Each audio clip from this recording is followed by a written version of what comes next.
Salah satu tema debat ketiga Pilpres Minggu 7 Januari mendatang adalah mengenai pertahanan dan keamanan. Namun saling kritik antara Capres-Cawapres serta tim kampanye mengenai kebijakan anggaran pertahanan sudah muncul. Anggaran pertahanan di APBN tahun 2020 mencapai 136,9 triliun rupiah. Pada 2021 sebesar 125,8 triliun dan pada 2022 naik mencapai 150 triliun. Pada 2023, anggaran mencapai 144,7 triliun dan untuk 2024, 135,3 triliun. Dalam alokasi APBN 2024, anggaran pertahanan mencapai 135,3 triliun, sementara anggaran kesehatan 97,1 triliun dan anggaran pendidikan 202,8 triliun. Dalam debat ketiga Pilpres 7 Januari mendatang, salah satu tema yang akan dibahas adalah mengenai pertahanan. Bagaimana pandangan para capres-cawapres mengenai anggaran pertahanan khusus pembiayaan alutsista? Kita akan lihat Cawapres nomor urut 1 Muhaimin Iskandar mengkritik kebijakan pemerintah yang terlalu banyak berutang untuk membeli alat perang. Kritikan ini disampaikan Muhaimin Iskandar saat berdialog bersama petani di Bandung, Jawa Barat. Caimin menegaskan pemerintah lebih baik berutang untuk alat pertanian yang menurutnya berdampak nyata.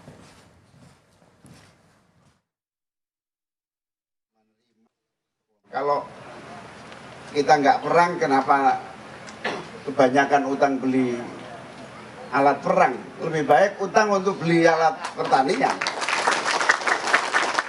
Jadi saya pernah suatu hari ke Eropa. Di Eropa itu ada pameran. Pamerannya itu menarik.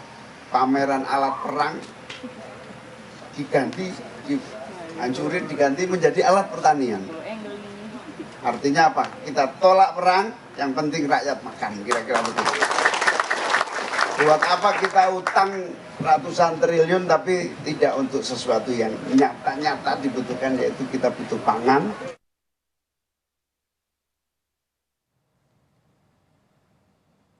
Kementerian Pertahanan menunda rencana pembelian 12 unit pesawat tempur Mirage bekas Qatar. Juru bicara Menteri Pertahanan Republik Indonesia, Daniel Anzar Simanjuntak menyebut Kementerian Pertahanan dan Kementerian Keuangan sepakat menunda rencana pembelian 12 pesawat tempur Mirage bekas Qatar karena alasan keterbatasan fiskal. Sebagai gantinya akan dilakukan program retrofit pesawat tempur yang sudah dimiliki TNI AU.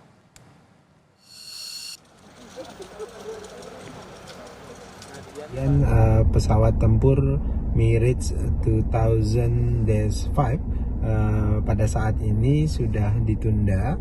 Mengapa ditunda? Karena Kementerian Keuangan dan Kementerian Pertahanan sudah mendiskusikan ternyata ada keterbatasan fiskal kita. Sebagai gantinya dilakukan upaya retrofit terhadap pesawat-pesawat lama kita, yaitu F-16, kemudian Sukhoi dan sebagainya. Saat kunjungan ke Boyolali pekan lalu, Capres nomor urut 3 Ganjar Pranowo sempat menyinggung soal pembelian pesawat tempur bekas Mirage 2005 dari Qatar. Menanggapi kesiapan debat Capres, Ganjar bilang tak bisa bicara pertahanan kalau belinya pesawat tempur bekas. Kita bertemu dengan tim terus-menerus, jadi banyak sekali masukan dari Komisi 1, ada problem pertahanan, ya, ada problem alutsista, ada problem organisasi dunia yang kita ikuti, mungkin ASEAN, PBB, terus kemudian kita di G20, G7 gitu ya. Saya sangat optimis kan, kalau soal menguasai debat keputusannya sesuai enggak gitu aja. Ya, kan kita tidak bisa lagi berbicara pertahanan kita tapi belinya pesawat bekas, nggak ada. Bagaimana pandangan para capres-cawapres mengenai anggaran pertahanan khusus pembiayaan alutsista? Kita akan bahas bersama tim pemenangan Anies Muhaimin, M. Farhan, juga ada Herzaki Mahendra Putra dari TKN Prabowo Gibran, dan Todung Mulya Lubis dari TPN Ganjar Mahfud. Selamat malam, Bapak-Bapak. Terima kasih sudah hadir. Ya, selamat malam semuanya. Assalamualaikum. Bang Waalaikumsalam Zaki, warahmatullahi Bang Todung. wabarakatuh. Yuk, Terima apa kasih kabar? sudah hadir. Kita akan berdiskusi, mohon lebih ringkas biar kita bisa lebih banyak lagi untuk bertukar pikiran dari mulai Kang Farhan dulu. Cak Imin terakhir bilang ketimbang alutsista lebih baik meningkatkan alat pertanian. Ini bagaimana dasarnya dan apakah artinya alutsista tidak jadi prioritas atau seperti apa?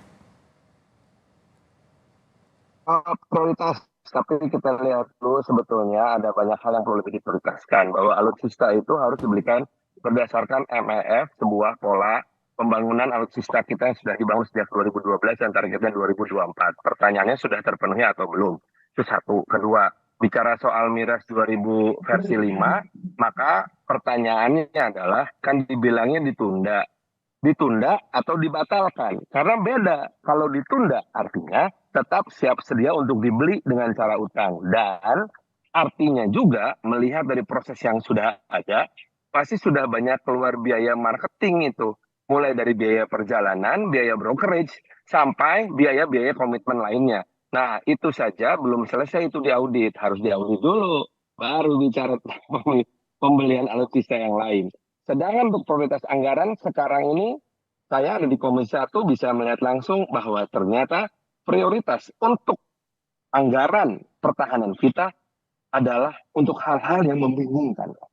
Karena sebetulnya ada satu prioritas yang terlupakan, yaitu uang lauk pauk harian prajurit yang hanya Rp75.000 per hari.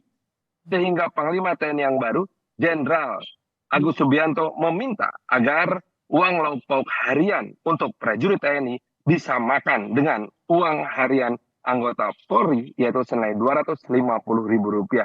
Ini artinya kita tidak punya cukup dana untuk bisa melakukan deployment massal terhadap pasukan kita. Belum bicara alutsista.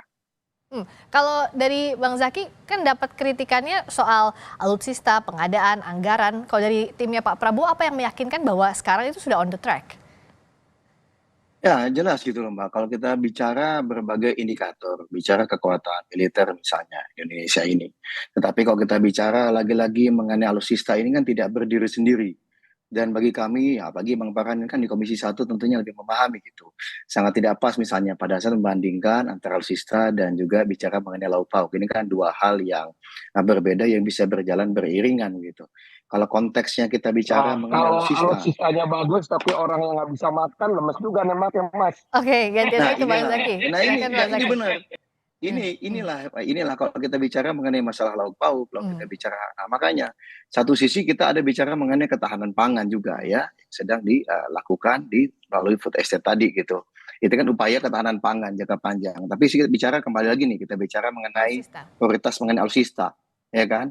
Kalau bicara mengenai gini nih, banyak sekali upaya-upaya masuk ke udara kita satu, ya kan? Masuk sekali di air kita, misalnya nelayan dan macam-macam gitu. Ini kenapa mereka berani melakukan itu? Saya mau nanya ke Bang Farhan, apakah kita punya kemampuan untuk melakukan intercept tidak? Ketika ada pesawat asing masuk ke wilayah kita, seharusnya Komisi 1 memahami kita tidak memiliki kemampuan untuk intercept, sehingga mohon maaf kok dianggap bahwa kita jago hebat, enggak juga, kita dianggap remeh. Jadi mohon maaf kalau ada pencurian ikan dan macam-macam, lalu kemudian banyak pesawat dari luar bisa masuk, ya itu tadi tidak punya kemampuan, itu satu hal. Nah yang kedua kita bicara mengenai alutsista. Janganlah kemudian sibuk, mohon maaf nih kan bicara hutang. Hutang itu bukan Kemhan gitu loh. Kemhan itu tidak mampu dan tidak boleh berhutang. Nggak tahu saya Komisi 1 apakah tidak memahami itu gitu. Hutang itu ya itu di Kemenkyu. Nah, kalau kita bicara di postur apa enggak, makanya dibaca dulu. Itu udah jelas, nggak usah disinggung. Makanya APBN itu kan ada yang namanya penerimaan, ada namanya pembelanjaan.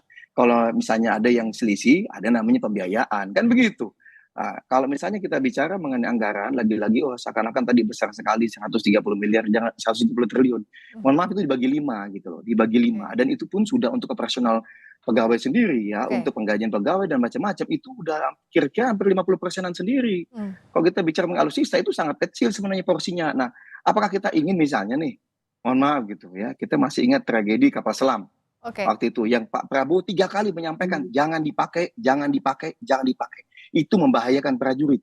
Tapi ya gimana? Nggak ada alat lain, ya kan? untuk latihan, kemudian akibatnya timbullah korban jiwa. Jadi Oke, kalau kita Bang bicara Zaky. mengenai korban jiwa, Pak Prabowo itu berupaya betul bagaimana agar prajurit itu benar diperhatikan. Apalagi kita bicara mengenai kesejahteraan. Baik. Banyak Jadi dianggap upaya-upaya sekarang beliau sudah on the lakukan track begitu gitu ya loh. Bang Zaky ya? Iya, kalau Oke. bagi kami itu on the track. Oke. Kalau kita bicara misalnya ada yang namanya MF minimum essential force yang kita sedang penuhi. Ya kita tahu situasi COVID, keuangan negara juga. Kita nggak bisa memenuhi sepenuh itu, kan ada refocusing. Oke. Kan begitu. Ditangkap Ada. sampai situ, Ini, tapi artinya kalau dari Pak Prabowo Gibran menganggap ini sudah di tracknya, sudah berjalan beriringan. Kalau dari saya ke Bang Gadung sekarang kasih kesempatan. Kalau dari timnya Ganjar Mahfud, apa sih sebenarnya yang masih nggak serak dengan kebijakan sekarang dan apa yang jadi pembeda? Kalau ditanyakan mengenai kebijakan sekarang, kita bicara secara holistik ya. Kita sangat concern dengan korupsi di Indonesia. Bung Mahfud MD sebagai cawapres bicara mengenai pemberantasan korupsi dengan sangat gigih ya. Dan dia sudah melakukan itu selama dia menjadi Menko Dalam hal Polhukam. alutsista? Nah, dalam konteks ini saya ingin kaitkan dengan alutsista. Saya tidak menolak ya bahwa Indonesia sebagai negara besar yang terdiri dari 117.000 kepulauan ya, pulau-pulau itu punya interest, punya kepentingan untuk memiliki persenjataan yang modern. Itu tidak bisa dibantah. Ancaman-ancaman geopolitik ya. Kalau kita bicara mengenai ASEAN saja, bicara mengenai Laut Cina Selatan, kemudian kita bicara mengenai treaty ya antara Australia, India dan Inggris kalau saya tidak salah, AUKUS ya. Ini kan semua menunjukkan bahwa kita berada dalam posisi yang sangat strategis dan kita harus punya kemampuan defense ya yang cukup prima. Nah, tapi apakah kita mampu ya membeli alutsista dengan resources yang kita punya? Ya, saya tidak bicara mengenai utang itu Departemen Keuangan, itu utang negara ya, negara. Dephan itu bagian dari negara. Jadi kita menambah utang. Nah, kita harus bisa membeli ya alutsista sesuai dengan kemampuan kita. Tapi kita juga mesti menjamin ada transparansi ya. Ada akuntabilitas. Tadi Saudara Farhan bicara mengenai audit. Saya setuju ada audit ya terhadap semua transaksi alutsista yang terjadi. Karena kita ya yang tahu dalam dunia perdagangan, apalagi orang seperti saya yang pernah menjadi diplomat, saya tahu betul bahwa banyak sekali liku-liku, banyak sekali celah yang bisa kita lihat dalam transaksi alutsista ya. Transaksi internasional. Nah, ini kita tidak ingin terjadi karena kita tidak ingin merugikan rakyat Indonesia, karena itu uang rakyat Indonesia. Jadi pada satu sisi saya setuju kita mempunyai kemampuan militer ya, pertahanan yang prima, yang modern, yang sophisticated, tapi pada sisi lain kita juga harus menjamin itu transparan, itu akuntabel. Jadi kita tidak ya memberi peluang untuk kebocoran. Baik, ya. Oke. Nah, singkat saja dari masing-masing. Jadi kalau prioritas postur anggaran pertahanan dari masing-masing capres nomor 1, 2, 3 apa dalam poin per poin, Kang Farhan? Kita harus melihat bahwa proporsi untuk kesejahteraan prajurit harus ditambah. Sedangkan alutsista ikut saja kepada MEF sampai 2024. Setelah itu baru kita akan lihat apakah kita bisa maju untuk membuat sebuah new essential force concept gitu ya. Dan masalah uang lauk itu nggak ada hubungannya dengan ketahanan pangan, itu masalah pengelolaan cash management dari keuangan di Kementerian Pertahanan. Silahkan dilanjut. Baik, kalau Kang Zaky, Bang Zaky silakan. Ya kalau dari kami sih jelas gitu. Pertama kita akan terus lanjutkan apa yang sudah kita lakukan saat ini Mbak, bicara mengenai industri pertahanan, tadi dengan masalah alutsista. Kita juga mendorong loh industri dalam negeri. Ya kita tahu ada yang namanya Maung, sebelumnya ada yang namanya Anoa, ya ini semua diproduksi dalam negeri gitu Mbak. Ya, nah ini juga kita dorong betul. Lalu bagaimana kita modernisasi alutsista tadi yang modern ya, beberapa hal ada Rantur, ada kanan dan macam-macam termasuk kapal offshore ya untuk artillery vessel ya. Lalu yang penting Pak, kami juga akan prioritas yang namanya pengembangan sumber daya manusia. Saat ini kan misalnya di Unhan itu lebih dari 10 program studi baru dan 4 fakultas Pak. Kalau di Unhan itu ya yang benar-benar sangat kita perlukan karena SDM ini penting gitu. Jangan sampai kemudian kita ketinggalan dalam konteks SDM ya untuk melalui Unhan RI gitu. Dan kita juga akan membangun ada 6 SMA Taruna Nusantara yang terintegrasi di 6 lokasi di Indonesia. Kan sebelumnya hanya di Magelang. Ini ada kan di Jabar, Jatim, Sulsel, Sumbar dan juga di KN maupun juga di NTT. Nah kami juga Mbak, ini ada namanya program bantuan air bersih untuk masyarakat melalui Satgas Air Unhan. Karena untuk dipahami hari ini tantangan untuk keamanan ini kan bukan hanya tadi militer, tapi juga ada non militer dan juga ada hibrid. Apa yang masalah menjadi utama? Satu ada namanya pangan, yang kedua namanya air, yang ketiga namanya energi. Nah ini juga lah yang sedang menjadi perhatian negara-negara di dunia. Nah inilah yang telah dilakukan oleh Bapak Prabowo selama 4 tahun menjabat Tuhan. Nah tadi saya tertarik bicara mengenai korupsi dan kebocoran, karena alhamdulillah di era Pak Prabowo, ya terakhir kita melibatkan KPK, ya BPK dan BPKP gitu loh dalam setiap proses dari end to end. Jadi nggak tahu sampai dengan saat ini kan tidak ada nih temuan. Beda misalnya ada bantuan luar negeri ya yang dipakai untuk bansos di Kemensos misalnya, ya kan, yang kemudian ternyata dikorupsi, ya kan. Nah ini kan hal lain nih gitu maksud kami. Nah, kami benar-benar hati-hati nggak mau kejadian-kejadian itu ada di Kemhan. Nah, Pak Prabowo sudah melakukan itu dan tentu ini semangat yang sama di semua kementerian. Kita nggak mau ada kejadian politik. Saya yakin 01, 02, 03 juga punya keinginan yang sama. Alhamdulillah Pak Prabowo telah membuktikan itu, termasuk ada 51 triliun yang pernah dihemat Mbak di awal-awal, yang beliau kaget ada kebocoran yang luar biasa, yang berhasil beliau redam. Gitu. Bang Todung singkat saja, ringkas saja. Ya, selain memodernisasi alutsista kita, membangun postur pertahanan yang kuat, saya ingin mengkaitkan kembali dengan kemampuan industri pertahanan nasional. Karena ini yang paling penting. Kita tidak bisa tergantung selamanya dengan industri pertahanan asing, dengan produk-produk asing. Nah, kita punya Pindad, kita punya PT Dirgantara, punya PT PAL. Nah, sejauh mana mereka bisa kita kembangkan, ya, tingkatkan, dan kalau bisa menjadi bagian dari global supply chains. Nah, kalau bisa jadi bagian dari global supply chains, itu akan membuat nilai tambah yang lebih besar dan akan mengembangkan ya industri pertahanan kita. Nah, kalau kita melihat, ya, misalnya di negara yang kecil seperti Norwegia, industri pertahanan itu sangat maju, sangat sophisticated. Dia menjadi tempat di mana banyak negara lain membeli senjata yang inti ringkasnya silakan Bang Todung. Apa? Untuk meringkasnya mohon. Ya, jadi menurut saya realokasi anggaran itu juga mesti diarahkan ke pengembangan industri nasional, industri pertahanan nasional. Nah, di sini R&D-nya, ya, research and development budgetnya mesti ditingkatkan. Saya setuju dengan Bung Farhan tadi. Nah, ini nasib prajurit, ya, itu juga mesti diperhatikan dan itu penting sekali. Jadi semuanya ini mesti dilakukan. Ya, baik. Mohon maaf, terima kasih banyak. Kita sudah membahas ini, masih banyak yang harus dibahas, tapi kita tunggu nanti apa yang akan disampaikan para capres di debat ketiga. Terima kasih Kang Farhan, terima kasih Bang Zaky, terima kasih juga Bung Todung telah bergabung di Sapa Indonesia Malam.